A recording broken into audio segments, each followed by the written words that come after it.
Thank you very much for being with us today, and welcome to a new panel discussion of the Net at Work 2017. I'd like to start by thanking Martens Centre to give us the chance to discuss and to analyze interesting topics for the second consecutive year. And today we are going to wonder about the future of free trade, and specifically about the role of the European Union and the United States on this likely future. For achieving this goal, we have, at least in my opinion, a terrific panel. I would like also to thank Jaime, Galina, Luisa, and Hibo for accepting our invitation, at least in my opinion, for giving us the opportunity to have an spherical approach to this issue, the institutional, the academic, the company point of view of free trade. I'm going to introduce them. Okay, Jaime García Legaz, which is our key speaker today, is a former Vice Minister for Trade in Spain, and currently he is the President of CESE and the CEO of CESE, which is the Spain's export credit agency. Thank you, Jaime, for being with us today. Luisa Santos is the Director for International Relations at Business Europe, the biggest company association in our continent. Galina Kolev is the Head of Research Group, Macroeconomic Analysis and Forecast at the Cologne Institute for Economic Research in Germany. And Guido Huben is head of unit for the Deputy Chief Negotiator for TTIP in the European Commission. Thank you again all for being with us today. Okay, now let's kick off and get into the topic with some introductory remark. The trend toward protectionism from the new U.S. administration has raised serious concern. Obviously, from a free market perspective that all of us are supposed to share, it's very difficult to agree with the First America approach or with some Trump's decision about, withdrawing the United States from the TPP or reviewing the NAFTA in order to protect some U.S. industries. However, personally speaking, I think it does not seem fair to concentrate all criticisms on the American administration. The World Trade Organization has revealed that in recent years has been a global increase in protectionist measures. Actually, the WTO revealed that G20 economies has implemented more than 4,000 trade restrictive measures from the beginning of the crisis in 2008. When it comes to the European Union, it's also very difficult to define the European Union as a champion for free trade. We have not been able for decades to culminate the single market, which is supposed to be one of the main pillars of the European project. And it's not difficult to remember the demonstration all over Europe last year against the TTIP, mainly backed by leftist parties. So a protectionist measure is triggering alarm throughout the world. The consequences of the protectionist bias of the 30s of the 20th century are illustrative enough to be alarmed. In a nutshell, we would like to pose to the panel some question about this context. First of all, where are we going toward? Second, are the European Union and the US still true free traders? Might be free trade a good answer to the tension triggered in the European Union by the Brexit or by the Trump or by Trump coming to the power? How can it possible to lift a trade barrier in a world where Amazon, Facebook, Google, Alibaba exist? So these are more or less the questions that I would like to be answered in this panel. Obviously, you can speak about whatever you want related to the free trade. Okay, without further ado, Jaime, the floor is yours. Well, thank you, Miguel. Thank you to the Wilfred Martens Centre for this invitation. I will try to be as brief as possible and try to consume just 10 minutes so that we can free some time for the other members of this panel. Whenever we talk about the role of the European Union and the United States in the World Trade Order, the common conclusion is that both the US and the European Union are to be blamed for the global protectionism or the lack of advance that we've been seeing in the multilateral order in the last 20 to 30 years. And I think that this is a wrong conclusion. If we go back to the 70s and we look into the figures, we can see that in the world there's been a tremendous reduction in poverty rates, a tremendous increase in life expectancy figures, quality of life, access to water, sanitation, GDP per capita in the world as a whole and in emerging economies in particular. And this is the result of two things. One is that this has been the result of export-led models that have been fueled by both the US and the European markets. Without the weight of the US demand and the European demand in emerging markets exports, we wouldn't be able to understand the tremendous progress that has happened in China, in Southeast Asia, in Mexico, in Brazil, in Morocco, and many countries that were suffering severe poverty rates just between 20 or 25 years ago. Second, this has happened as a result of the World Trade Order that we've built. And this started in 1948, and the main countries responsible for building an order which was not truly in their own interest, it was a multilateral order based on the NMF clause, were both the United States and the main European countries. We've built a system that has allowed the world to demolish most of the trade barriers that the world had in 1948. The rounds that we had in the 50s, the 60s, the 70s, the 80s, and until the Uruguay round have made all these markets accessible to the emerging economies. And this is basically a good result of the system built by both the United States and the member states of the European Union. So my conclusion would be that even if the multilateral trade order is not perfect, it has been effective enough to first open up new spaces for free trade for many decades, and has been able to contain the protectionist temptation since 2007. It is true that the WTO argues that new protectionist measures have been set in many economies in the last decade, and it is not a false conclusion. But in economics and in politics, things are always a relative thing. We can say that things could have been much worse. And to a certain extent, in the middle of a huge, great recession, the number of protectionist measures put in place has nothing to do with what we saw in the past in crises of this extent. So there have been not major step backs. We've seen many bilateral and regional agreements being signed in the middle of the Great Recession, and this is a good conclusion of what we've seen as a result of the World Trade Order.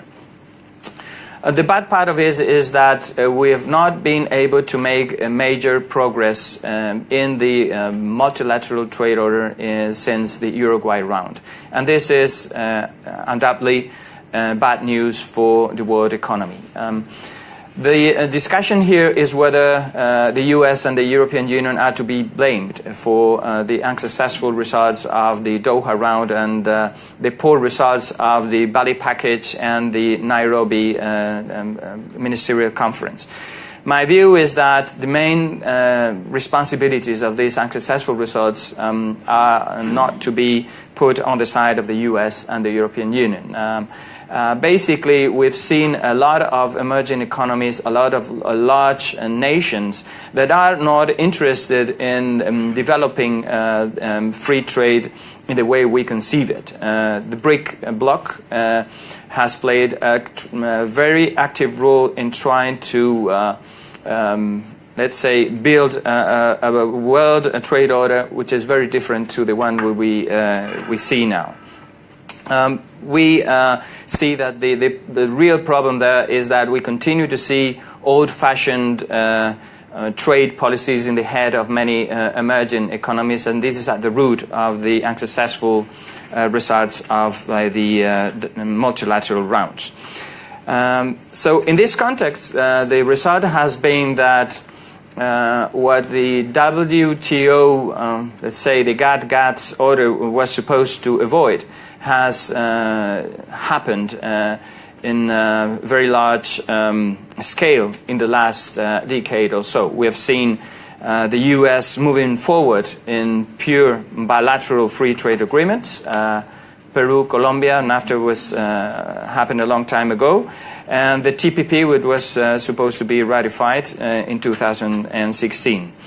From the European side, we've seen a tremendous progress in the bilateral and regional field. Apart from Mexico, Chile, Turkey, and Northern Africa, we've seen that FTAs with Peru, Colombia, Central America, Ecuador, Vietnam, Canada, or Singapore have been signed in the last few years. That's great news for the European Union and for European companies. And we now see renewed interest in enlarging the scope of the FTA with Mexico. Talks with Mercosur have made a very good progress, and TTIP was on the agenda, which was something that very few Europeans could even conceive just a decade ago. So moving into the US, and I will try to finish here. I believe that there's been an exaggerated message about what the Trump administration has effectively done in the first few months of his mandate. It is true that the TPP has not been ratified, but we have to bear in mind that Hillary Clinton had announced in her political program that she would not ratify TPP either.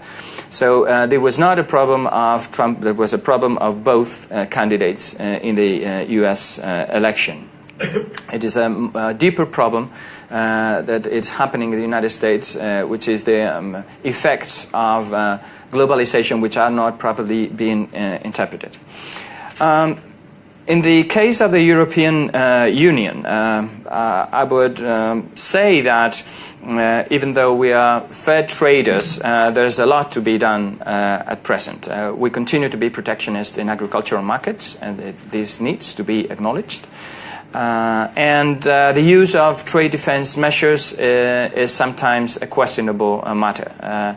It's more a discussion on political pressure put on policymakers than a real discussion based on economic effects. My final comment has to do with TTIP. My view is that TTIP is a missed opportunity. And now the easy thing is to blame Trump for not getting TTIP done.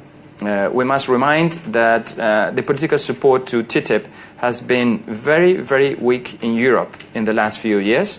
I've been a member of the Council of Ministers for 5 years, and I've seen that, I must say, that except for the UK, Spain, Italy, in Portugal, there's been no clear message in support of TTIP, and we have seen a clear political message rejecting TTIP as such in the last 3 or 4 years. So this is something that the European Union has to reflect on, and I must say that the European Commission has played a great role in keeping all these negotiations alive.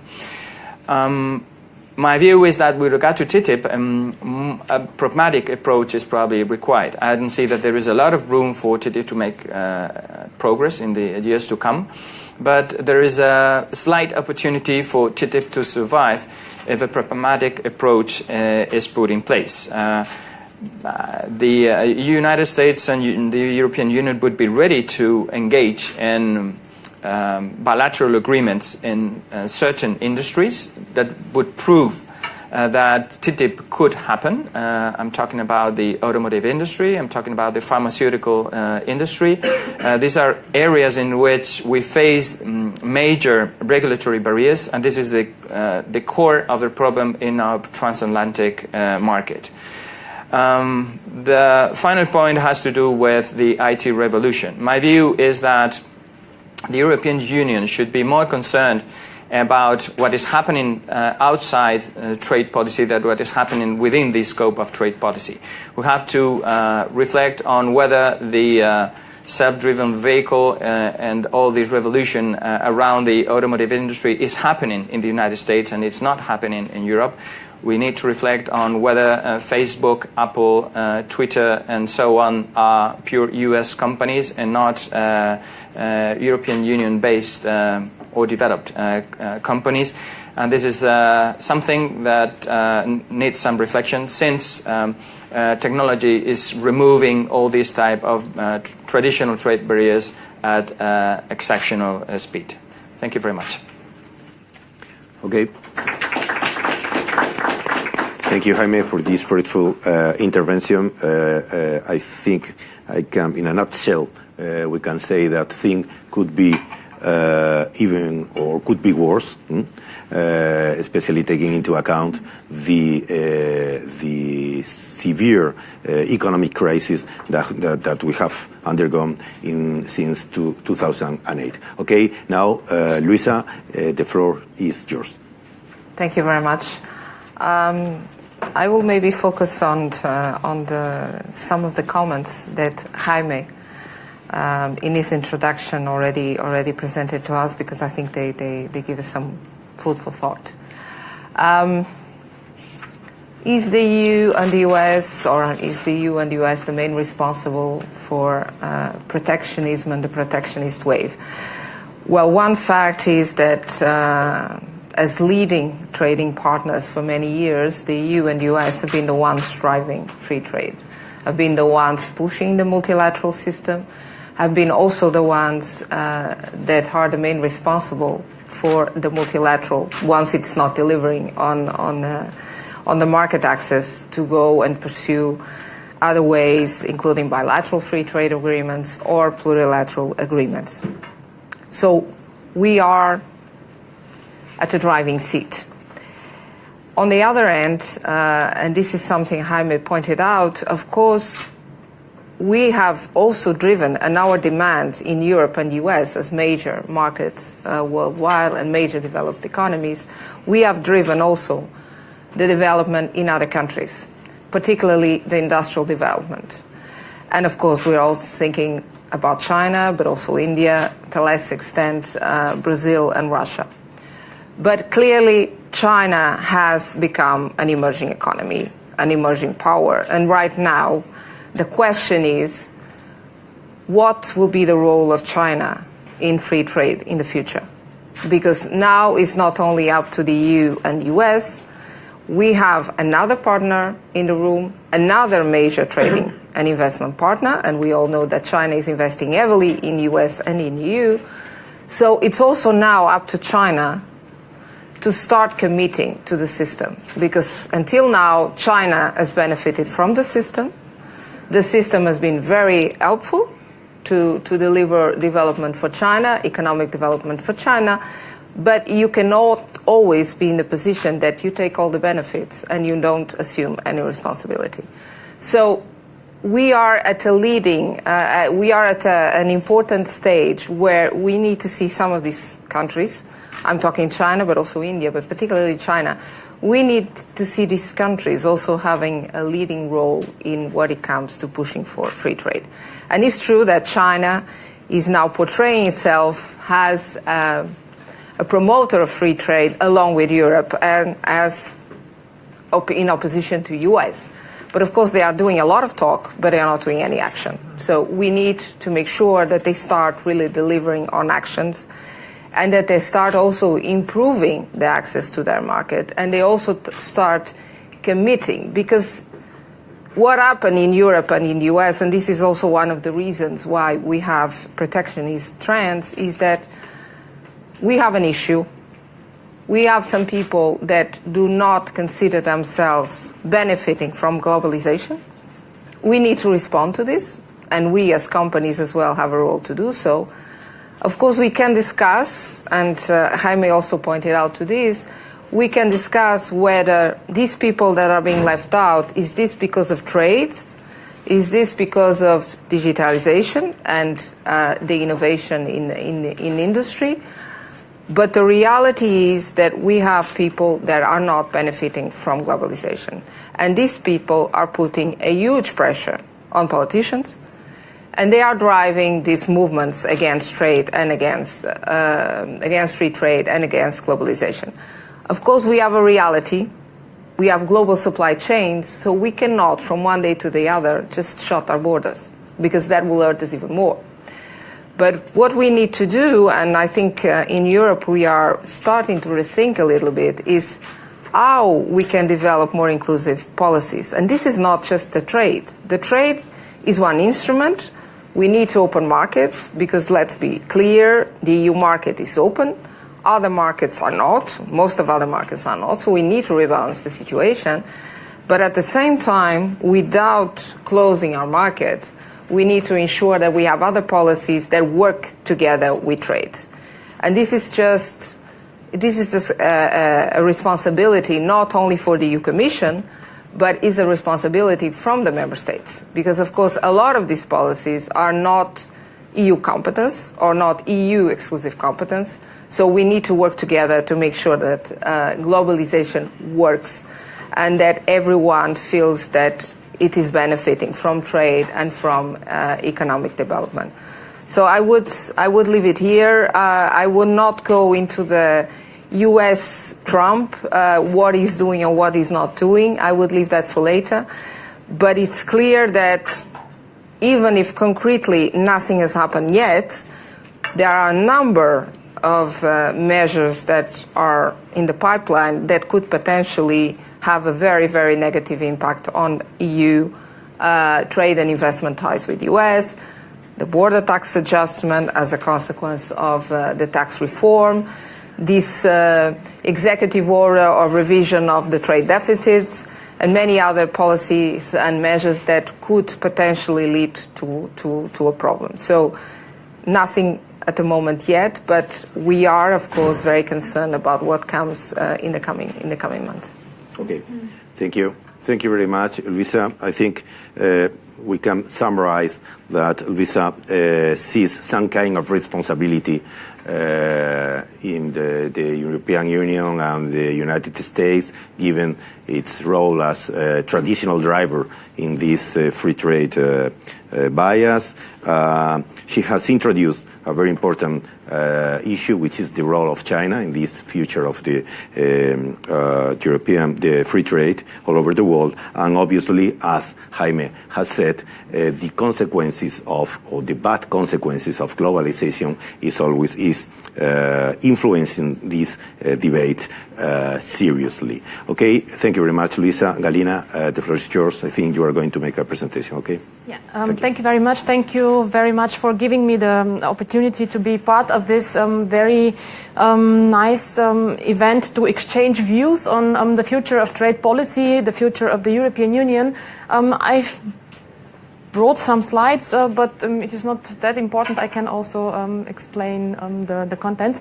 I can only repeat what Jaime and Luisa said about the losers of globalization. Well, of course, economic theory shows very clearly that globalization and free trade are supportive for economic growth, and this is what we can also observe from the first look at the data. When globalization increases for the particular countries, then also GDP growth increases, and this is something that is really very easy to show with the data. However, when we consider all of the points in this graphic, then we can see that there are many countries where we are very far away from the line. There are many countries where we have observed an increase of globalization and still a very low economic growth. And this is, of course, the same in the society. We have winners and losers from globalization.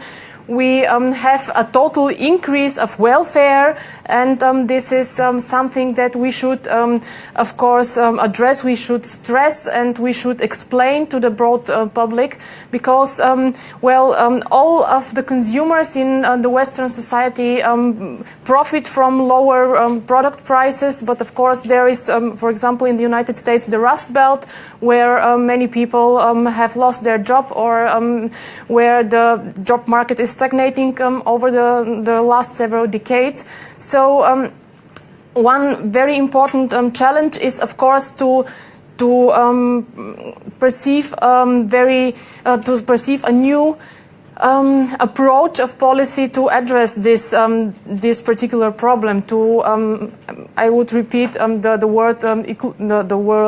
word inclusive policy, to make globalization work for all of us. But there is also another point, and it refers to the knowledge of the globalization process. It refers to the perception of the advantages of economic globalization, the advantages of free trade, and this is something that is, to a certain extent given in the society, but there are many members of the society who are not really aware of all these advantages, and besides the policy of besides inclusive policy, we need an information strategy to inform the society about the achievements of globalization, to inform the society also about the achievements of the European Union, because this is also something that many people, especially young people, take as given.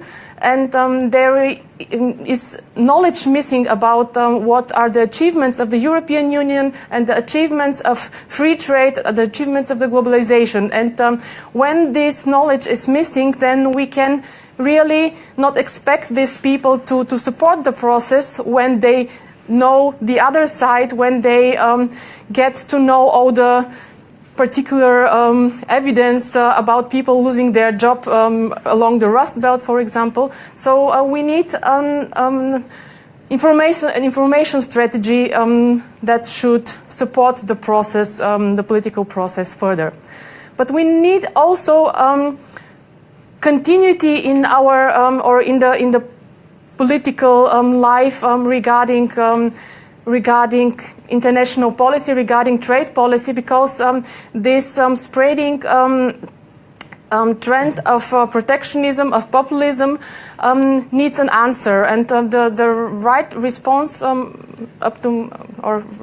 to my opinion, is even more trade liberalization. And all these attempts, for example, the negotiations with the Mercosur states and so on, are really the right answer to proceed in this regard, and to make sure that the uncertainty in the economic policy can be addressed in this way, because uncertainty in economic policy is something that is very damaging, not only for economic development but also for international trade. And we can, for example, visualize this with the Global Economic Policy Uncertainty Index, which reaches even higher and higher levels in recent times. And this is something that is very unfavorable for investment, investment goods like machinery and equipment are a very large share, or make out a very large share of international trade. So we need we need a continuity in economic policy. We need to give an answer to the emerging protectionism by increasing our efforts to have a further progress in the process of liberalization, and to support this with an information policy. Thank you very much. Thank you. Thank you, Galina. Okay. To sum up was the main conclusion of Galina. I think economic crisis has made more evident the loser of globalization. Secondly, the European Union needs a better communication policy in order to free trade policies gain momentum among European citizens. Finally, the European Union must persevere on the free trade and liberalization bias approach in order to give certainty to economic agents and to take advantage fully of these policies. Okay, our last panelist, Hibo, the floor is yours. Thank you very much. And I think I can actually maybe start by saying that I can fully recognize what I would say with what the previous three speakers have said, because I think they complemented each other very well, but also all went in the same direction. So if you expect something radically different from me, you're not going to get it. I think if we look at, I'd like to say things, something about America, something about China, and something about mixity. So those are the three things that I would like to just share some thoughts with you about. But generally, I think glasses are always half empty or half full, and 2016 was politically at least a year for nationalists. If you look at the Brexit vote, if you look at the election of Donald Trump, both with very small majorities, and Donald Trump, as you know, even lost the popular vote, although his majority in the Electoral College was convincing, but they were very slim majorities. And I think if we look this year and we look at the Dutch election, and now we look at the first phase of the French election, at least the people who are in favor of openness and in favor of the European project are at least holding their ground, which I think is a very important development. And when we look at this in relation to the process of globalization, and I think it's been said by the previous speakers, there's no doubt academically that globalization has led to an enormous increase in opportunity and in growth, notably in the less developed part of the world. So globalization has really reduced inequality between countries. There's, I think, no doubt whatsoever about that, whether you're looking at China, India, Brazil, the former Soviet Union. But by the same token, globalization has also accentuated income inequality within countries. And this is notably the case, of course, in the United States. And it comes, in a sense, in a compound on top of the financial crisis, where citizens have less instinctive trust of government. I mean, there's still no people who've gone to jail, as far as I'm aware, for a financial crisis that led to millions and millions of people losing their jobs. So you can understand that among ordinary voters, there is a sense of erosion of trust in institutions of government. And there's always a danger that that also reflects on the EU as an international organization, even if it isn't a unique one, and to the process of globalization itself. And then you come, of course, to trade policy, and the question is, what are the responses that we have to give to that? But it is true that wages in America, working class wages, have been stagnant for 30 years. I think this is well known. So if you are an American worker and you've seen that you've had the internet revolution, you've seen that you've had the process of globalization encompassing virtually all countries in the world, 4 billion people who have joined the world economy since 1990, if you add up all these different countries, but your own wages haven't increased, and arguably your job security certainly has gone down. If you think about the job security of people working in car factories or steel mills in the 80s and 90s, and the much more precarious jobs they often have in services today, and you add that with the wages, the lack of growth in real wages, you sort of wonder, well, where's all this wealth gone? Where has it been accumulated? And that is something I think on which policymakers, they need to have, I think, a better narrative, certainly in the United States, but we are also challenged in Europe. Elections have consequences. So Mr. Trump was elected in November, and it would be naive to assume that everything is the same after such an election, but it's still very early days, and I don't think we actually know where he will end up. To give you an example, I think there are 530 Senate-confirmed posts in the US government, and there are less than 30 that are operational today. So you have more than 500 posts which still need to be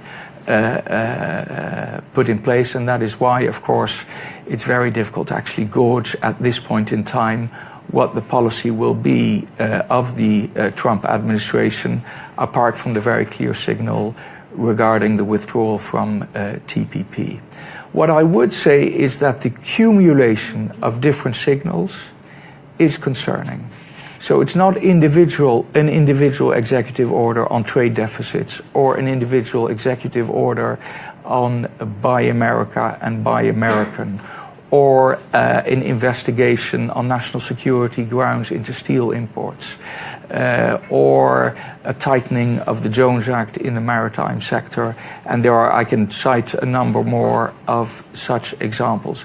It's the cumulative effect of all these measures that I think is something that in Europe we will be watching very, very carefully over the next months, because their cumulative effect, of course, could be significant, and it would send a very, I think, concerning signal to third countries who would very quickly seek to emulate many of those same practices in government procurement. I think is probably the easiest example. It's also interesting to share with you that the area where we were stuck the most on TTIP at the end of last year was in government procurement. And it was the inability for us to be able to sell high-speed trains in America that were produced and assembled in Europe. So you could sell high-speed trains in America, but you'd have to build them in the United States, including the prototypes. And you can imagine how it is for a private company in Europe. I know there is a Spanish company that's had these problems in Texas, but there are also many from other member states. And this is just one example of many. And so if we think about the future of TTIP, I think we are very cautious inside the Commission to sort of suggest that it has a possibility to be re-engaged unless we clarify what the parameters are first. A second point is, and this comes to China, is that there is, I think, a need subsequent to the election of President Trump to try to address in a rules-based fashion some of the trade distortion practices that have accumulated notably in China over the last years and that have led to overcapacity in specific sectors today. So the relation between subsidies and overcapacity, how can we look at that? What kind of commitments and disciplines could you imagine? And that is, for example, something that you could very well conceive that we would have a new agenda with the United States on, which is to reflect together on what kind of rules you need to prevent overcapacity developing as much as it has. I would agree with Jaime's general comments on China, the fact that it has opened, that in general its integration into the world economy is beneficial.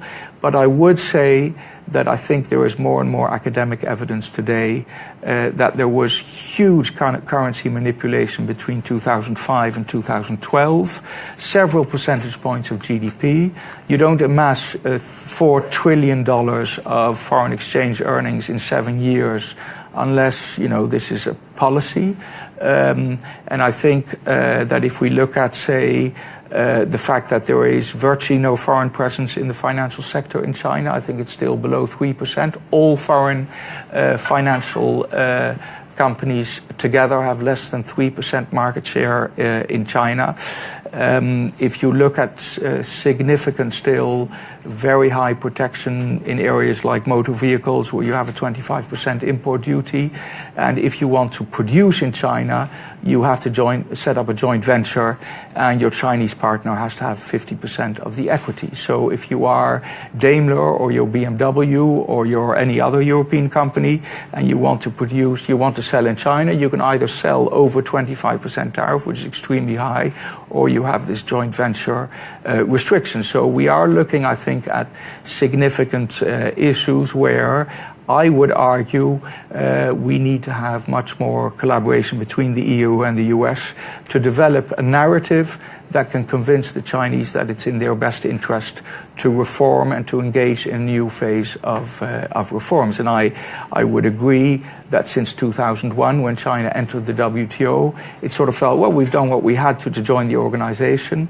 But of course, the economy has grown by a factor of 4 since then. And so it is legitimate for Western countries to say, well, WTO round or no WTO round, there is a significant further effort the Chinese need to take. There's something about Europe, though, I think I would want to conclude on, which is that globalization is contested today. So it's very important for us to have a good narrative, and if we don't win the narrative, then the EU becomes contested because the two are linked. I think for many citizens we're seeing something like the IMF, people in the ivory tower who have no idea of how we impact the lives of ordinary people. And that makes it very, very important to get globalization right. Globalization, getting it right, implies today more normative incorporation of normative values into trade agreements. I think that is, there's no doubt that we want to have a much richer set of rules that accompany open markets. That you say, well, we have open markets, but that is only tenable towards citizens if parties who participate in that process have workers' rights that are effectively enforced, protect the environment in a way that is sustainable and responsible, and so on and so forth, have commitments to combat corruption which are binding. And these are significant efforts, I think, that we need to take to incorporate that into trade policy. The next question then immediately is, well, how do you do this at the European level, in which we have very strong competence in trade, but of course only when that trade is clearly at the EU level and not when part of the competence is at the national level. And this is something on which the European Court of Justice is going to deliver an opinion on the 15th of May, so in 4 weeks' time, and that will be a watershed moment because we will have to reflect again about how we do trade policy in the EU in a way that really makes us able to negotiate agreements that are also normative, because that's what we want today, but in a way that we can be absolutely comfortable that we don't repeat the example of Canada, the Canada agreement that we had, which was languishing in one of the two assemblées, French-speaking assemblée in Belgium, but this one was in Namur, in the Namur Assemblée, and where you can actually have an anti-democratic outcome if you have one train, one of the 27 or 28 member states that holds up the train for the others, when you've had a trade agreement that is agreed by unanimity in the Council, that has a significant majority in the European Parliament, that has been approved by 20 plus member states, and then you have one specific holdout member state which for one or other reason is unable to endorse the outcome. Those are real political problems for which we need to find a way through now. And I think that is, in part, a lot of our work on trade policy is internal this year after the judgment comes out, the opinion comes out in May. And we need, especially in combination with what you mentioned about a narrative of communication, so that we are better able also to explain how openness actually works well with high-paying jobs and with a dynamic economy and full employment. And that's the narrative and the task, I think, that we have in Europe for the rest of this year. Thank you very much. Thank you, Guido. I think so. Very interesting intervention. Well, Guido has emphasized other aspect already mentioned by the other panelists. He sees very positive, or some positive signs of from the recent election in France, Netherlands, and so on. He's also he agrees that globalization is having difficult effects in Western countries, and we need to give a response to that effects. He sees Trump as a source of uncertainty, okay, but it's true that the accumulated signals recently from the U.S. administration are concerning. He has also introduced spoken about China. I think it's very interesting this new way of encouraging the relation between the U.S. and the European Union, trying to set new rules with this very important new operator in the world, and also that Europe must win the narrative, as Galina has said, of globalization by reinforcing new aspects in trade agreement, and also by taking care about the democratic bias of this trade agreement. Okay, before giving the floor to the audience, if some of you wants to make any intervention related to the intervention of the other, okay, and after that we'll pass to the Q&A session. Okay, Luisa. Thank you. No, I just wanted to comment on one of Guido's points. That is. The question that we are facing is, of course, and this is also in the political debate, I raised it in my initial remarks, is the trade policy is very much seen as the responsibility for a lot of problems of inequality that we have in our societies, hence the rise of protectionism. But trade policy is also now seen as the solution, or the only solution for all these problems.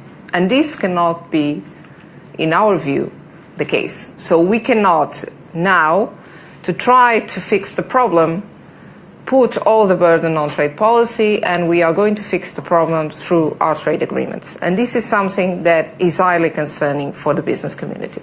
Because, of course, we are seeing more and more, and we understand the dynamics, we understand the narrative that we want to use trade agreements also to promote other values. But we cannot forget that trade agreements and free trade agreements, the main objective is economic, is to open markets, is to give companies, our companies, the ability to export and to invest in better conditions. And this should remain the core objective. If we start putting extra and extra layers of other objectives in our trade policy, then we will end up in a situation where we don't deliver for anyone. We don't deliver for business on the economic side. We don't deliver on other fronts either, because we are not negotiating alone. We have other partners with different needs, with different development agenda. So we need to be very cautious that we are not overburdening trade with other objectives that are from other policies. And this is fine. I mean, you have found a right solution. So we're going to do, instead of, trying to work on other policies, how can we improve regional policy? How can we improve taxation? No. Okay. Trade is responsible. Let's put everything on trade. So we should not fall in this trap, because we will not solve the problem and we will likely create an additional one. Okay. Jaime? Elena? No? Julio? Just some brief comments. I believe there's a lot of confusion about the effects of free trade and globalization. because most of the jobs that are being lost in many industries are not really related to free trade, but related to technical progress and the evolution of technology. And it is very easy to blame free trade for things that have little to do with free trade. That's something that needs to be explained. Robotization, the advance of e-commerce and many other technical progress that are happening in the world. The second comment has to do with the real goal of free trade agreements and on free trade as itself. We tend to forget that trade is never a zero-sum game, but a positive-sum game in any case. So whenever we engage in free trade, both parties win. Whenever we have this type of discussions, we always have somebody saying, well, the winner of freeing trade between Europe and China is China. So China is winning, Europe is losing. And this is the type of political discourse that we've been hearing in the United States. So China is to win, the US is to lose. This is nonsense. It is not the real outcome of free trade. Both the US and China have benefited from free trade. Concrete effects on concrete people does not mean that there's a bilateral positive outcome of free trade. And free trade is not only about opening trade or economic opportunities for European companies. It is also about letting our companies importing in better conditions. And this is very important because we're moving in very quickly into a different world in which global chain values are the natural world in which we are going to live. We cannot. We need to stop thinking about the traditional approach to trade, in the sense that we import raw materials, we manufacture in a developed country, and then we export. Between Brazil and Argentina, we can see in some processes that there are 30 movements of goods in a whole process that come through the border in order to have the final good delivered. So that means that in order to be competitive, we need free trade in order to be able to import as cheap and as effectively as possible. These are the comments I wanted to share. Okay. You, Hito? Okay. So if, well, there is a question there, and there, but first here. Okay. Thank you very much for your remarks. My name is Nathan Shapour from the European People's Party. And my question is particularly for Ms. Santos regarding your initial comment about responsibility which companies also have in helping to mitigate sectoral adjustment costs that come from globalization. And I want to start with an anecdote. Last week, U.S. billionaire Mark Cuban was interviewed on this issue, and he said he doesn't think retraining employees is necessarily the best solution because the economy is changing so fast, companies don't even know what to retrain employees for. He suggested rather compensating laid-off employees in the form of stock. And I just wanted to ask, what do you think of this idea, or what other ideas do you have with regards to the responsibilities companies have, with helping in this regard with the cost of globalization?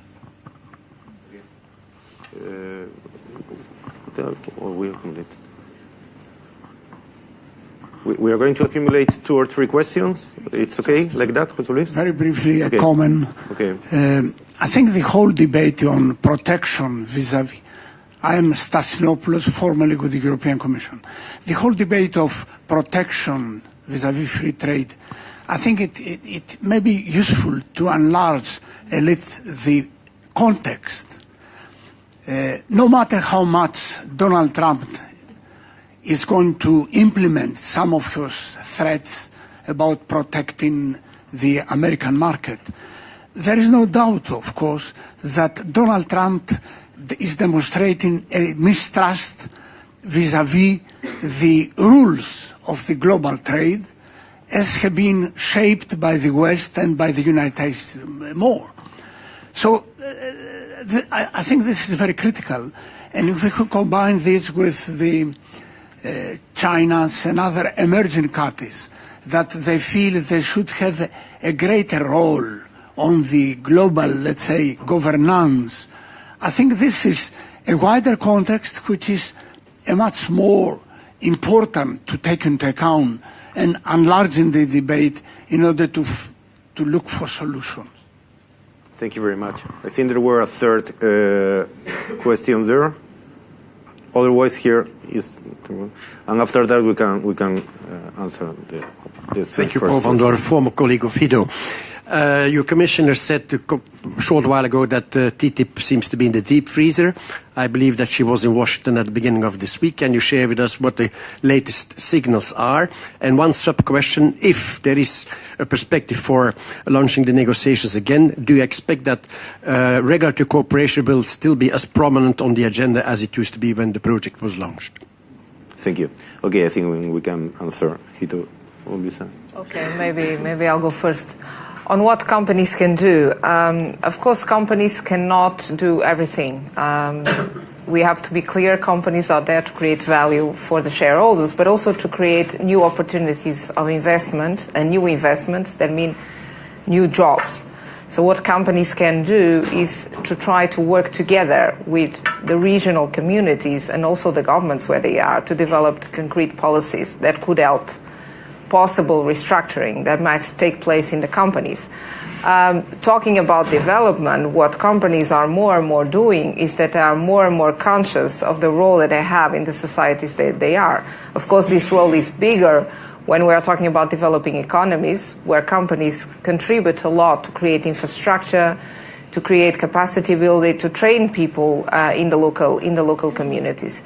In developed economies, I think companies alone, they can, of course, try to requalify the workers, but it's true that there are some cases where there's no possibility of requalification. I mean, if a company decides simply to shut down a business because this business needs and is no longer competitive in Europe or in the US or in a developed country, and it shifts the business to a developing economy, we need to find a solution for these workers. And this is not the company alone, but where I think we can work, and we are trying to do so at European level, is to work closely with the trade unions and the governments to try to make sure that we develop the right policies to promote the integration of these people. But let's be clear, some people will not be able to be integrated. So we need to find a solution that implies, of course, the governments as well. It's not an easy answer, but that's what companies can do. And then, of course, the companies can continue to invest, to innovate, and create opportunities in other areas where, as you point out, sometimes we don't know what will be the needs in terms of the workers. We'll have to go along and understand. I mean, the world is going so fast that it's even very difficult now to make a medium to long-term strategy for a company in terms of investment, in terms of what human resources need will be there in the future. Thank you. Lisa? So I'll just reply to Paul's question. So my Commissioner for Trade was in Washington yesterday and the day before. I think the way she sees it, or at least these are the discussions that we had prior to her trip on TTIP, is there are three things. There are, how do we look at it ourselves in Europe? So I think this is a new administration. There's a new political reality. I think before TTIP is re-engaged, she will want to have a discussion, notably in the Council, but also in Parliament, in order to see what kind of support there is in political terms. I think she's also acutely aware that we were blocked at the end of the Obama administration in TTIP in a number of areas in market access.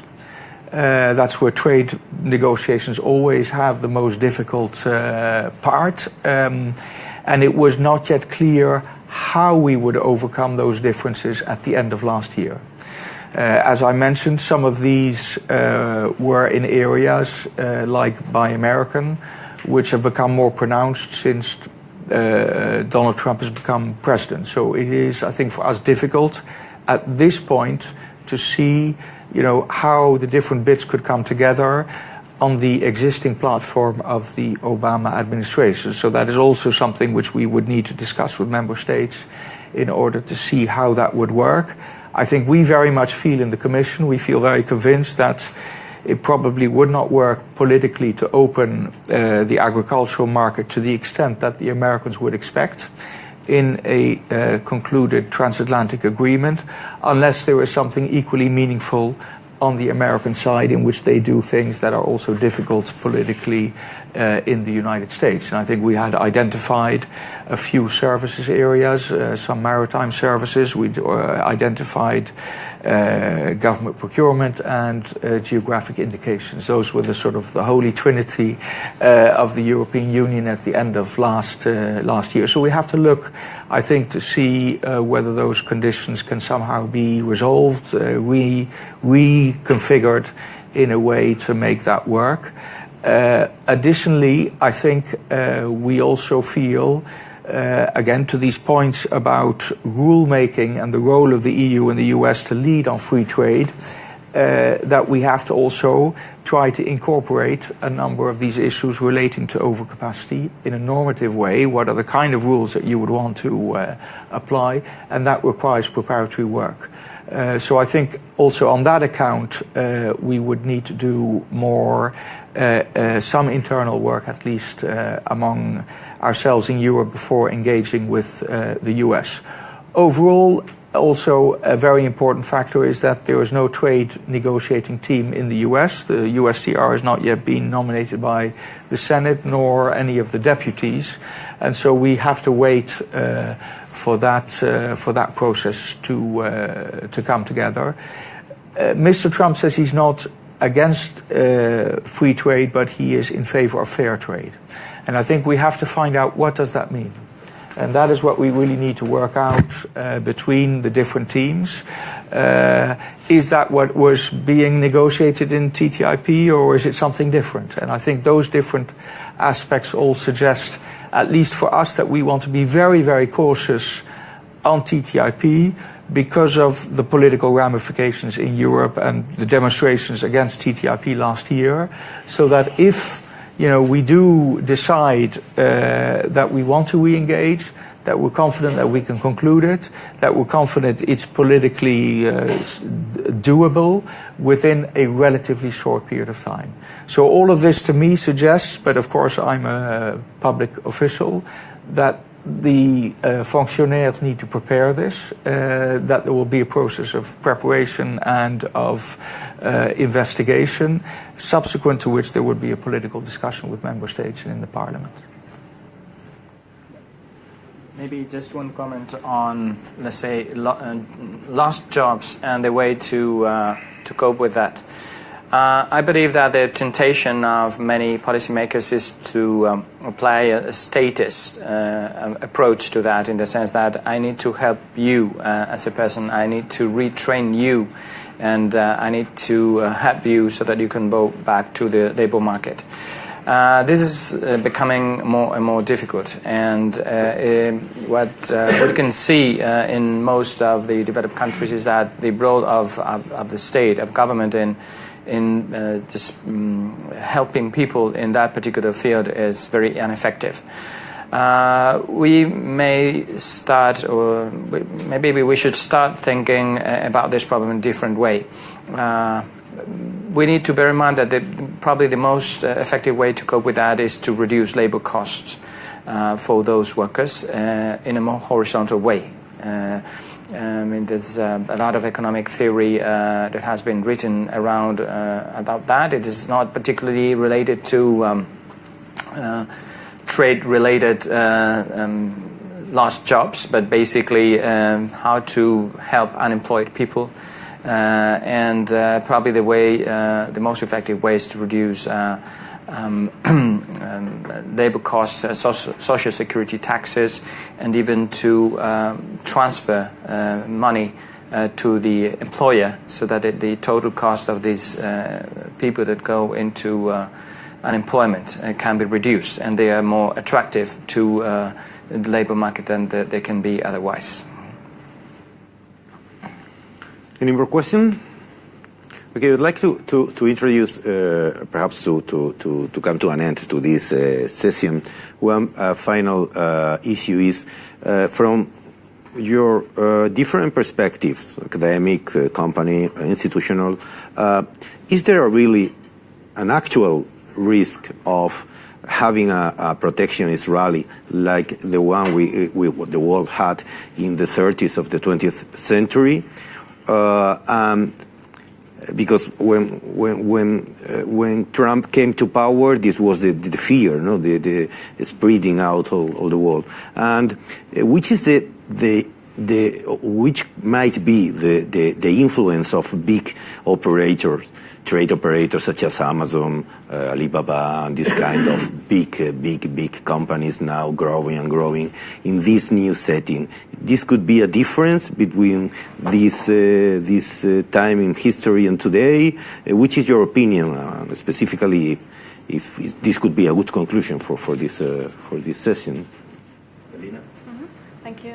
Well, I think that all of the threats that Mr. Trump announced during the election campaign, well, many of them have to be taken seriously, but there is a range of measures, like, for example, introducing tariff rate of 35% at the Mexican border.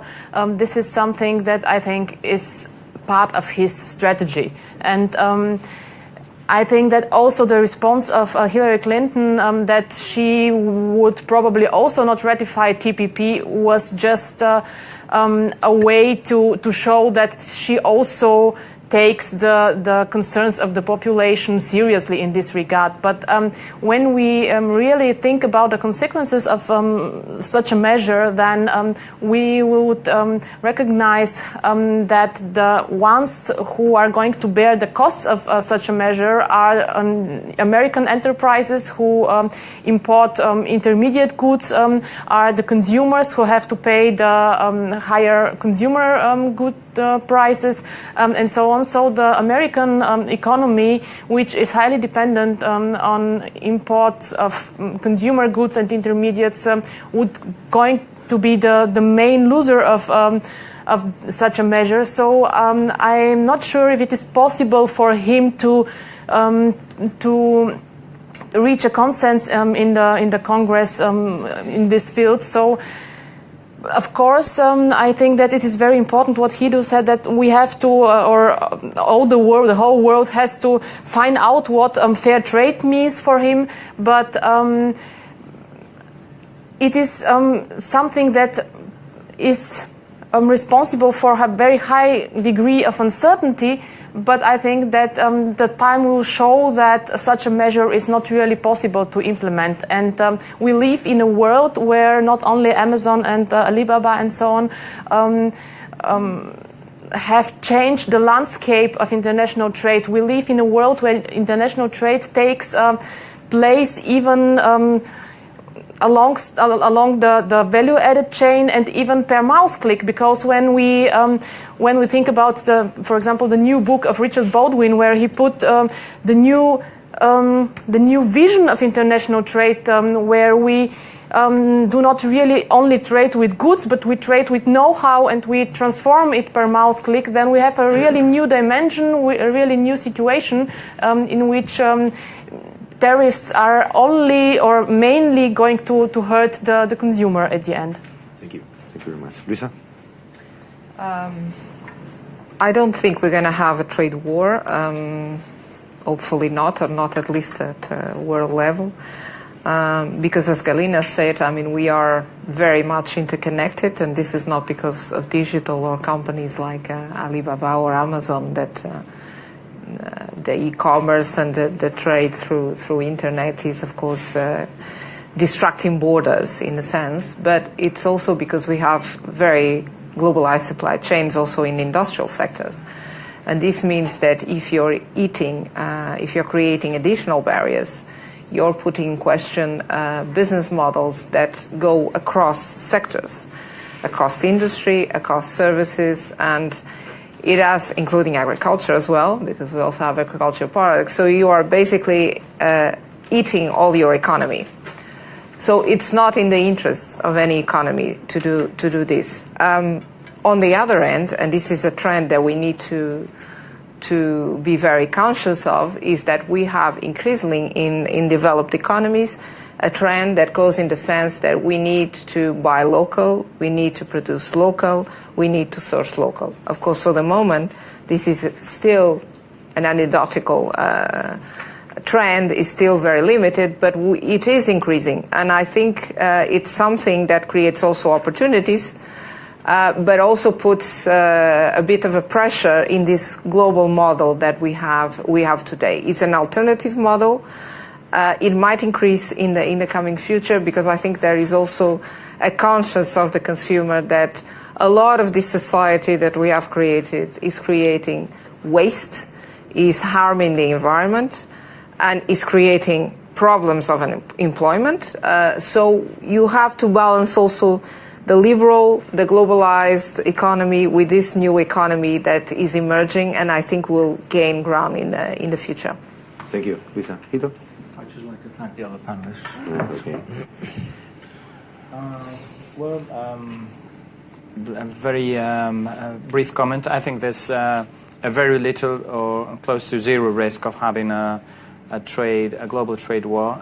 If it has not happened in the years 2009, 10, 11, 12, it is really unlikely that it will happen in the new economic period, in which we see renewed growth in the United States, renewed growth in Europe, and a better shape for the world economy. And on the top of that, I think the world trade order is strong enough in order to prevent these global trade wars.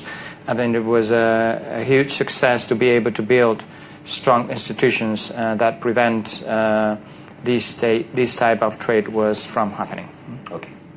If there is no question, I think we have to come to an end. Okay, thank you very much for joining us today. Thank you very much again to Martens Centre to make this session possible. Thank you, the panelists. Okay, I hope to see you next year. Thank you. Bye.